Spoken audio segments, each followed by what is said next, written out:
Hello guys, this is Sir Eat A Lot here to bring you the tier list for Traha Global 2022. I am representing Guild Anonymous of Vulcan 2, server Asia 2. Today we'll be discussing the tier list or the meta for this season of Traha Global. So let's start with the Scythe guys as S tier. Um, why is Scythe S tier? You ask me. Well, Scythe right now is OP because it's no denying that it got nerfed. Well, it is still powerful. A lot of people are utilizing its shield. A lot of people are utilizing the Grim Reaper mode. A lot of people are utilizing its life steal effects and its incredible damage in terms of PvP. Also in PvE, you will never sweat in this class, although sometimes although sometimes it feels a little bit like cheating, but yeah, this class right now is really, really good for newbies and old players alike. In terms of PvE, you'll never have a problem. In terms of PvP 1v1, no problem at all. You will never sweat. In terms of group PvP content, you'll be doing great, but not as much as the other classes that we're gonna be talking about in this tier list. So right now it is S tier across the board. It is great in every role, tank and DPS. Now let's talk about the dagger. Now the dagger is an A tier because it is one of the best DPS weapons in the game. It can burst softies or like DPSs without any defensive stats in the game. It is really good. Um, I am a shielder myself, and I am struggling to fight this guy and trying to stay alive as long as possible because this thing or this class can burst you down really, really quick. It has another build which is like a DOT or like the ranged DOT or damage over time, but I haven't seen anyone pull that off yet. But most of the dagger classes are using the burst or like the teleport, and they go invisible. Once they go invisible, you can stun them, you can damage them, but you cannot stun them. And it's really scary once they disappear in 1v1s. Across the board, PvE wise, its damage is really, really high. In 1v1 situations, it's really, really one of the best, if not the best, 1v1 weapon in the game. In terms of PvP group content, it's got its role. It's not the front line, it's not the main damager.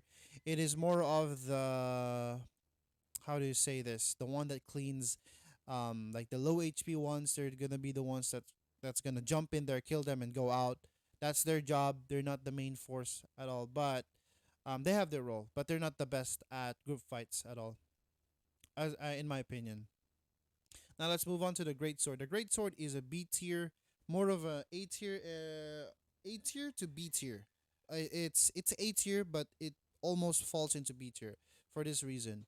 Um, we all know that Greatsword has the Berserk mode and the other mode, which is like the tankier version mode.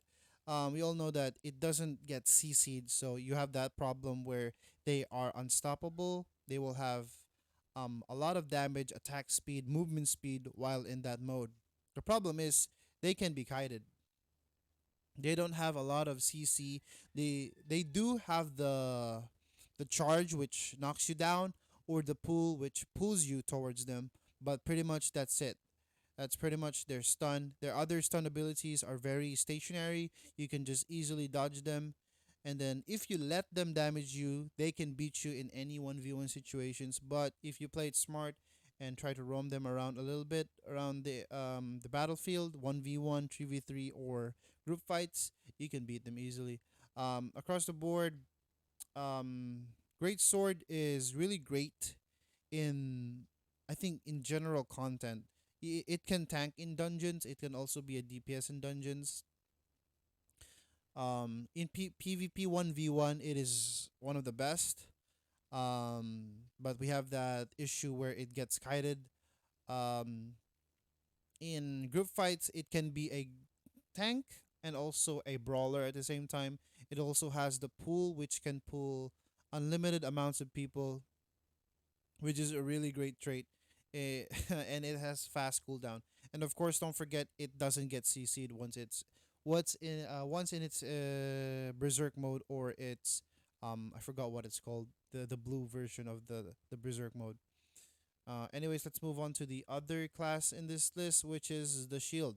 The shield is a B and a C. It almost falls into C, but it is barely touching B tier. The reason is that it's a great tank. I think it's one of the best tanks in the game currently, because it's the only tank other than the Greatsword or the Scythe. But it's got good CC.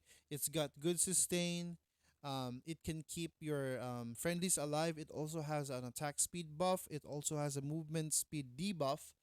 As for its damage output, it's not great. I am a shielder main myself, and it's not great. It's in the middle, or almost it sucks damage. But for tanking is really good. It can sustain itself. It's really tanky. Even if it doesn't have the HP as the great sword, it it um it builds its strength on the block chance, and also its um incredible defense stats in its passives. Um if we're talking about its PvE, of course you're gonna be needed, but who needs a tank in a dungeon where you can just go DPS and then let the healer do his job, keep you alive? Pretty much that's it for dungeons. So in dungeons you're okay, damage, you're okay. For PvP content, you are excellent in 3v3, but in 1v1s, you may stand a chance if you play it right. But if you don't, you're gonna die to archers, to bow, to the scythe, to the daggers, or to the great sword itself. So you're not really that great for 1v1s. But group content, you're really good. You can tank, you can protect your teammates, you can CC, you have that pull, you have that superhero landing stun, you can do that. You can also rush, you can also knock down. A lot of sustains. Pretty much the tank in this tier list. Next up is the striker or the knuckles. The knuckles is gonna go down to the D tier, the lowest of the low. Um, the reason is that it's got the same problem as the shielder, which is they get stunned so often. Like every time you try to dive in or try to do like even 1v1s, you get stunned repeatedly by, let's say, the sight silence, or its knockdown, or the knockdown from the archer from their snipe, or the great sword stun. You get stunned constantly in this class. So these two has the problem. The only edge that shielder has is that it's very tanky, and maybe it doesn't have damage, but it can stay alive longer than the striker. And then, there's a saying that a DPS who can't stay alive is will no longer do the damage per second. It's just damage, no more PS in there. So just you know, bear that in mind. This class definitely needs a buff. In 1v1 situations, you're really good. You can stand a chance with any class, if you're really good with Knuckles and you have the CP for it or the combat power.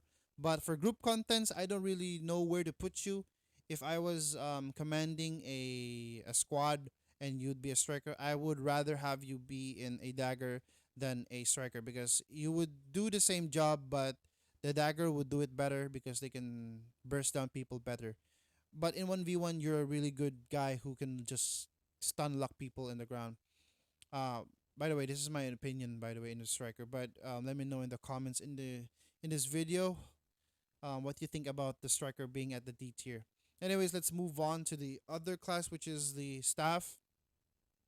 The staff is almost at B, but it's just a C. The problem is it's only good for like group content. It's not even a good healer. If you want a good healer, you go for the bow. But staff, it has its moments. It can burst down people if you let it. But the problem is it's got the same problem with the knuckles and the shield. Let's go back to getting stunned. The problem is you get stunned constantly in this game. So if you get stunned constantly, what you gonna do? You can't do damage. You can't do anything. You get stunned there. You get hit, and then this class is a DPS class. If you put it as a support, maybe you'll last longer. You'll have the CC immunity buff, but I doubt. I doubt. You need protection from your frontliners, shielders, greatsword. You need protection from your healers. But if you let this class do damage, it is really good. This class only excels in group fights. In my opinion, it excels in group fights. It's got good burst damage, stuns, CC. It's got it. You can expect great things from this on group contents. But on 1v1s, I think it's more of a skill, but you still get stunned constantly. So that's the only problem there. That's why it goes lower down the tier list. Um, in PvE dungeons, you do well damage. In PvP 1v1s, yeah, you kind of suck. But in 3v3, you're kind of excellent. Even if you're a support or a DPS in 3v3, you do well. In group content, I suggest just go DPS. Don't go support. If you're gonna go support, just switch to bow. Now, speaking of the bow, this is the last weapon in our tier list. It's gonna go to the A tier, probably above or they're in par with the dagger. Um, the bow is great for 1v1s. The bow is great for group fights. The bow is great for doing damage, single target damage, multiple target damage. It is good on supporting. I can even say you can go to the S tier because how excellent it is. Because it can support very, very well. You don't go down. Your mana will never go out. You have that first skill which just replenishes your energy, and then you can just go spamming your healing skills again. And then if you go for DPS, you can also just kite people until they're done with you, just done following you around, just getting hit and hit and hit. So if you're a good bow player and you like kiting people, I think the bow is the best. It can solo a lot of content, as I've noticed. It's got its own heal, it's got its own damage, so it's really great. So for PvE dungeons, it's good. The damage is really high. 1v1s, um, yeah, you're really one of the best up there. Even you can even beat the scythe if you kite him well, even the dagger. Um, in group fights, 3v3 group fights, you're really good. You can use that last skill where you use like a starfall, and then after the end of the animation, you stun the enemies. Every enemies, it's got that skill where just everything in its vicinity it will hit. So that's really cool. Um, but yeah, you're really good at every content in the game as a bow. I think that wraps up our tier list right now. So our tier list right now is S tier for Scythe. A tier is Dagger and Bow. B tier is Greatsword and Shield. C tier is Staff, and then the D tier, fortunately, it's the Knuckles. If you guys have any other comments or suggestions or any of your opinions, guys, I would gladly read it in the comment section below. Thank you so much, guys. That's me, Straight a lot, signing out, and GG's.